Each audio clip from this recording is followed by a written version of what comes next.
Good morning, everybody. Today we are in the course Interdisciplinary Readings. This is the first video discussion series which talks about interdisciplinary readings. I'm Ashok Sapkota and I look after the subject interdisciplinary readings. Now, today we'll be focusing on the lesson Top Hats, basically which is extracted from the novel Sophie's World. In these readings, we'll have some discussion, critical discussion about this very chapter. About the author, as you can see on the screen, Justin Gardner. And the next photo you can see, Sophie's World. The text, Top Hat, is extracted from Sophie's World, and the author is Justin Gardner, who is a Norwegian intellectual writer of several novels, short stories, children's books. He is famous for the children's literature, particularly exploring their sense of wonder about the world.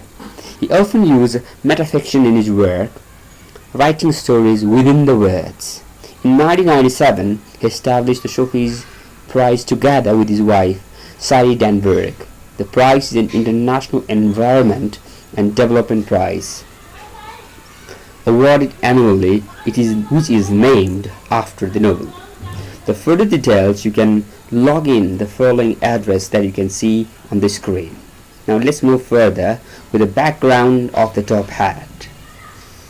When we talk about Top Hat, we remember the main character, Sophie Emerson, who lives with her mother in a suburban house. Talking about her father is an oil tanker captain who does not come home regularly. So we can say that her mother looks after Sophie. Her mother works outside the home. She comes late in the afternoon to make up for being alone so much. She has given animals to assist Sophie. The name of her animal is Cat, which name is Series-1. Coming home from school one day, she looks in the mailbox and finds a letter, which does not have written stamp or address to her. Inside, she finds a note with a question, "Who are you?"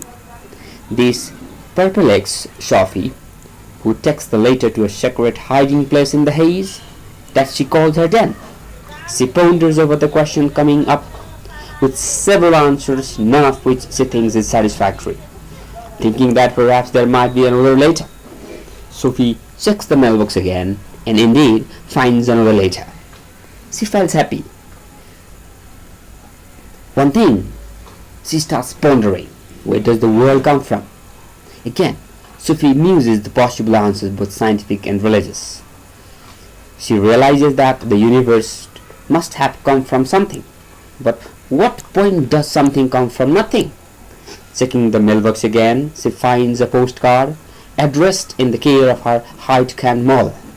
It's a birthday card for Hyde's father, apologizing that it could not be there for a birthday, and also for sending the card through Sophie because it was the easiest way. Now the question comes in this moment: what is philosophy? Where does the philosophy begin? Linking this idea with the text, the Top Hat, Sophie is completely confused in this point. Where does the letters come from? What were the answers to the questions in the letters? Who is the hell? Likewise, who is Sophie? Why is it necessary? What is the symbolic meaning of Top Hat, magician, four, and wonder? Where does the letter come from? What are the answers to the questions in the letter? Why do you think Sophie is worried about? This might be some general questions for you to think when you are going through the text.